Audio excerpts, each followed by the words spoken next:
చిన్ని కథలు చెప్పడానికి స్వాగతం. ఒక అందమైన గ్రామం ఉండేది.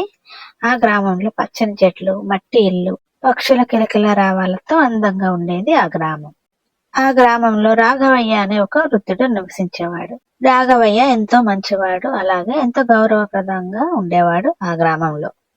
గ్రామంలో ప్రజలందరూ కూడా రాఘవయ్యకి గౌరవం ఇచ్చేవారు. రాఘవయ్యకి 4 కొడుకులు ఉన్నారు. వాళ్ళు బలవంతులు. వారి వయసు పెరుగుతున్నా వాళ్ళ మధ్య స్నేహము, కలిసి ఉండాలన్న తత్వం ఉండేది కాదు. ఎప్పుడు కూడా చిన్న చిన్న విషయాలకే గొడవలు పడుతూ ఉండేవారు నలుగురు. ఎవరి పని వారిదే అన్నట్టుగా ఉండేవారు. ఈ విషయమే రాఘవయ్యని కలిచివేస్తూ ఉండేది. కొడుకులు ఎవరు కూడా ఎవరి మాట వినేవారు కాదు, ఎవరిని గౌరవించేవారు కాదు. రాఘవయ్య రోజు ఒక చెక్క బండిలో కుండలు పెట్టుకొని అమ్ముకుని జీవించేవాడు. అదే అతని జీవనాధారము. రాఘవయ్య ఆ వయసులో కష్టపడుతున్నా కూడా కొడుకులెవరు కూడా సహాయం చేసేవారు కాదు. వారు ఎవరి పనుల్లో వాళ్ళు మునిగిపోయేవారు, కానీ తండ్రికి సహాయంగా ఒకరు కూడా ఉండేవారు కాదు.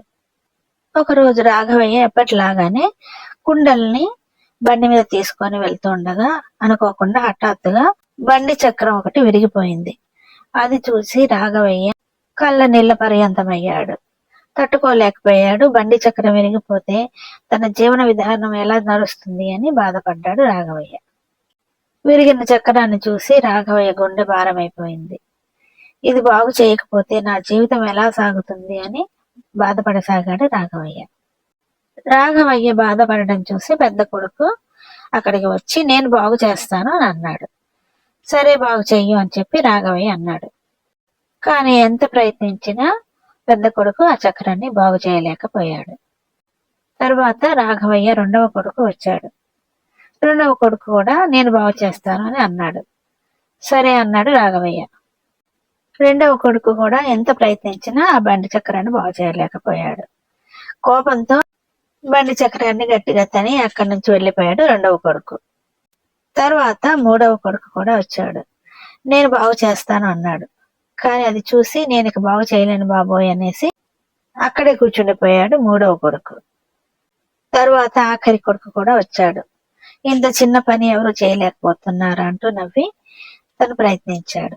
కానీ ఆఖరి కొడుకు కూడా ఆ బండి చక్రాన్ని బాగు చేయలేకపోయాడు. పైగా ఆ చక్రాన్ని మరింత చెడగొట్టేశాడు చివరివాడు. ఇదంతా చూసి రాఘవయ్యకి బాధ అనిపించింది. రాఘవయ్య 4 కొడుకుల్ని పిలిచాడు దగ్గరికి. పిల్లలారా, ఇలా ఒక్కరొక్కరుగా ప్రయత్నిస్తే ఏదీ సాధ్యం కాదు. నేను చెప్పేది వినండి. జీవితం కూడా ఇలాగే ఉంటుంది. ఒక్కొక్కరుగా ఉంటే బలహీనంగా ఉంటారు, కలిసి ఉంటేనే బలవంతులుగా మారిపోతారు. నేను వృద్ధాప్యంలోకి వచ్చేసాను. ఇప్పటికీ మీరు స్థిరత్వం లేకుండా ఎవరి దారి వారే అన్నట్టుగా ఉన్నారు. కలిసి ఉండటంలో ఆనందాన్ని మీరు తెలుసుకోలేకపోతున్నారు అంటూ చెప్పాడు రాఘవయ్య. కనీసం ఇక నుంచైనా సమైక్యత పాటించండి. ఐకమత్యంగా ఉంటూ ఈ చక్రాన్ని బాగు చేయడంలో నిరూపించండి మీ ఐక్యతను అంటూ చెప్పాడు రాఘవయ్య కొడుకులకి. తండ్రి మాటలు బలంగా నాటుకున్నాయి కొడుకులకి. అందరూ కలిసి ఆ విరిగిన చక్రాన్ని పట్టుకున్నారు. ఈ చక్రాన్ని సరిచేయడంలో మా ఐక్యతను నిరూపించుకుంటామంటూ చెప్పారు తండ్రికి. పెద్ద కొడుకు చక్రాన్ని గట్టిగా పట్టుకున్నాడు. రెండవ కొడుకు దాన్ని సరిచేశాడు. మూడవ కొడుకు దాన్ని గట్టిగా బిగించాడు. నాలుగవ కొడుకు మద్దతిస్తూ ఎలా సరిచేయాలో చెప్తూ ఉన్నాడు. మొత్తానికి 4 కొడుకులు కలిసి చక్రాన్ని బాగు చేశారు. చక్రం పూర్తిగా బాగైంది. రాఘవయ్య ఎంతో సంతోషించాడు. మళ్ళీ బండి కదిలింది. ఇది కేవలం బండి కాదు, ఐక్యత వలన కలిగిన ఫలితం.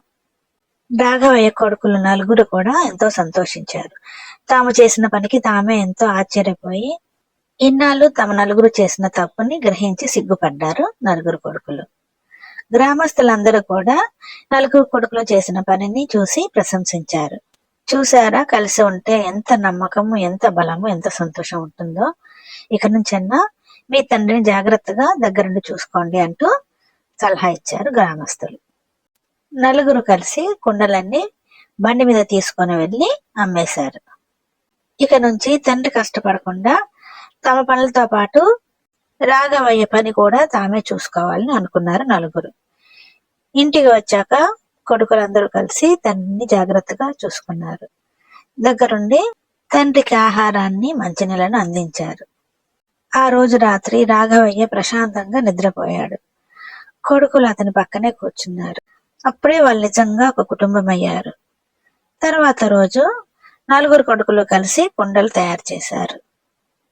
నవ్వుకుంటూ ఆనందంగా కుండలను తయారు చేశారు 4 కలిసి. తర్వాత ఆ కుండల్ని బజార్లో అమ్మడానికి తీసుకొని వెళ్లారు. ఎవరి వృత్తులు వాళ్ళు చేసుకుంటూ తండ్రి చేసిన పనికి కూడా సహాయంగా ఉన్నారు 4. రాఘవయ్య కళ్ళలో ఆనందం కనిపించింది. రాఘవయ్య చిరునవ్వుతో కొడుకులతో చెప్పాడు, పిల్లలారా, ఈ రోజు మీరు నేర్చుకున్న పాఠం రేపు మీ పిల్లలకు కూడా చెప్పాలి. జీవితాంతం మీరు ఇది గుర్తుంచుకోవాలి. ఐక్యతే నిజమైన బలం. ఇది మీరు ఎప్పుడు కూడా మర్చిపోకూడదు అంటూ 4 కొడుకులు కూడా మౌనంగా తల ఊపారు నిజమేనంటూ. పిల్లలు మరి విన్నారు కదా కథని. ఐక్యత ఉంటేనే బలం, ఐకమత్యమే బలం అన్న నీతి తెలుస్తుంది ఈ కథ ద్వారా. ఇలాంటి మరిన్ని చిన్ని కథల కోసం do like, share and subscribe my channel. చిన్ని కథలు చెప్పనా.